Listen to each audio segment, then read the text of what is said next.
इस प्रश्न को P बाई क्यू के रूप में लिखने के लिए सबसे पहला काम हमको यह करना है कि रेकरिंग के ठीक बगल में दशमलव को हमको शिफ्ट करना है। जो ये दशमलव दिख रहा है इसको रेकरिंग के ठीक बगल में यहाँ सेट करना है, जिसके लिए हमको क्या करना पड़ेगा, ये इस दशमलव को एक अंक खिसका के ना 2 के बगल में लाना पड़ेगा। इसके लिए हमको दोनों तरफ 10 से मल्टीप्लाई करना पड़ेगा। तो ऐसे तो हम इसको लिख सकते हैं कि x इजकल टू 1.323 और 23 पे रेकरिंग, यही है प्रश्न।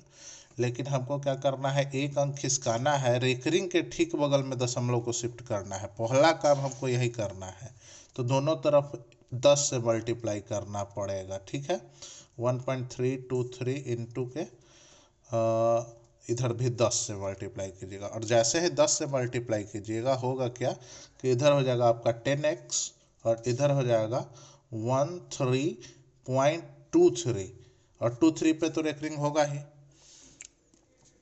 अच्छा, ये आपका इक्वेशन नंबर 1 हो जाएगा। ठीक है, इसको हम ऐसे भी लिख सकते हैं 10x इजकल टू 13.232323 लिख सकते हैं। ये तो चलता जाएगा आगे। ये आपका इक्वेशन 1 ही है दोनों।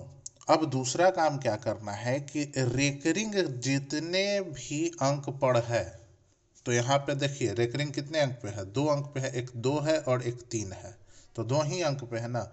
तो रेकरिंग जितने अंक पे रहे उस रेकरिंग को अब हमको क्या करना है ना कि रेकरिंग को खोलना है, यानी रेकरिंग जितने भी अंक पे दिया रहे उतने दशमलव, अगर 2 अंक पे दिया है रेकरिंग तो 2 एक पे 0 2 रख के और मल्टीप्लाई कर देंगे दोनों तरफ।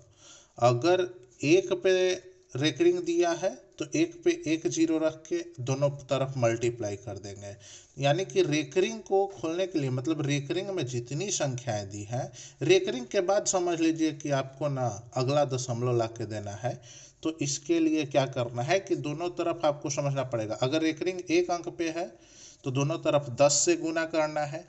रेकरिंग अगर 2 अंक पे है तो दोनों तरफ 100 से गुना करना है। रेकरिंग अगर 3 अंक पे है तो दोनों तरफ 1000 से गुना करना है। इससे क्या होगा कि रेकरिंग का स्थान खत्म हो जाएगा या पलट जाएगा ऐसा। तो इधर क्या करना है कि 10x में आपको 100 से गुना करना है, क्योंकि रेकरिंग 2 अंकों पे है तो 2 अंक बाद लेके जाना है, तो 100 से करेंगे। इधर 13.23 जो है 23 पे रेकरिंग है ना, तो इधर हम क्या करेंगे, रेकरिंग को हटा दीजिए, लिखने में आसान हो जाएगा। 232323 कर दीजिए ऐसा। ठीक है, 2323 करके और इधर भी कर दीजिए, डॉट डॉट कर दीजिए, मल्टीप्लाई 100 कर दीजिए। तो इधर क्या हो जाएगा, ये हो जाएगा आपका 1000x हो जाएगा ना। और इधर क्या हो जाएगा कि 13 पॉइंट हो जाएगा। सोच लीजिए 13 पॉइंट नहीं होगा क्योंकि 100 से मल्टीप्लाई कर रहे हैं, तो 23 दशमलव के इस तरफ आ जाएगा और उसके बाद दशमलव बैठ जाएगा और 2323 ऐसे ही चलता जाएगा आपका। ठीक है, और इसको क्या करेंगे हम, इसको हम इक्वेशन 2 मान लेंगे। एकदम सिंपल वे में आपको बता रहे हैं। अब अगर आपको ये भी नहीं समझ में आएगा तो फिर समस्याएं बढ़ेंगी आपके लिए। अब क्या करेंगे, अब यहाँ से हमने आपको बता रखा है कि 2 में से 1 को घटाना है, समीकरण 2 में से 1 को घटाना है। तो आपका समीकरण 2 क्या है, 1000x इधर है, 1000x में से आपको इसको क्या है, समीकरण 1 क्या है 10x, तो 10x को घटाना है, हटाना नहीं है घटाना है, ध्यान रखिए। और इक्वल टू के अगर उस तरफ चले जाइए तो इधर है आपका 1323.2323 ऐसे ही, यानी कि 23 पे रेकरिंग कर दीजिए डायरेक्ट, 23 पे रेकरिंग यहाँ कर दीजिए। उसके बाद इक्वेशन 1 में क्या है, तो 23 ही है दशमलव के बाद, तो हम क्या करेंगे दशमलव के बाद 23। हाँ, एक चीज़ का ध्यान रखेंगे आप, दशमलव के बाद वाले अंकों को दशमलव के बाद ही रखने का प्रयास करेंगे। ठीक है ना, रेकरिंग वाले के सामने रेकरिंग वाला। ठीक है, तो इधर देखिए, इधर पहले देख लीजिए, पॉइंट के बाद 23 पे रेकरिंग है, पॉइंट के बाद 23 पे रेकरिंग है, दोनों कटेगा कि नहीं, कट जाएगा। ठीक है, और कुछ बचा है क्या, हाँ यहाँ लिखने में हम गलती किए हैं। ठीक है, देखिए चूंकि इक्वेशन 1 में क्या है 13.23, तो यहाँ 13 होना चाहिए मेरा।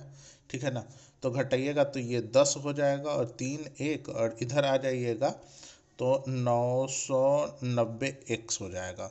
ये हो जाएगा आपका x इजकल टू 1310 बटा के 990। ये आपका आंसर हो जाएगा। मैंने ऐसे भी आपको बता रखा है कि पहले जो ये अंक है, जैसे है आपका क्या 1.323, तो इसको पूरा लिखिए, इसको पूरा लिखिए। कैसे लिखिएगा, तो 1323 ऐसे लिख दिए। अब मैंने क्या बताया है कि नीचे चलिए, नीचे चलिए, जितने अंक पे रेकरिंग है उतना 9, तो 2 अंक पे रेकरिंग है तो उतना 9, ठीक है। जितने पे रेकरिंग नहीं है, दशमलव के बाद पे ही केवल देखना है, तो 1 पे रेकरिंग नहीं है, देखिए केवल 3 पे रेकरिंग नहीं है, तो यहाँ 1 पे नहीं है तो यहाँ 1 0 हम दे दिए। उसके बाद यहाँ घटाना भी है, क्या घटाना है, तो जिस पे रेकरिंग नहीं, सॉरी, दशमलव के पहले वाले पर, ठीक है ना। तो दशमलव के पहले वाला कैसे घटाइएगा आप, तो कहिएगा कि ऐसे कैसे, जिस पर रेकरिंग नहीं होता है उसको घटाना है। तो जिस पर रेकरिंग नहीं है, किस पर रेकरिंग नहीं है, 1 पर रेकरिंग नहीं है और 3 पर रेकरिंग नहीं है, उसको घटा दीजिए। तो 1 और 3 दोनों को घटा देते हैं, यहाँ देख लीजिए, तो दोनों को घटा देंगे तो क्या हो जाएगा 1 3 और यहाँ हो जाएगा आपका 1 10 बाई 990। ये हो जाएगा आपका आंसर। तो आपको दोनों विधि समझ में आ गया होगा।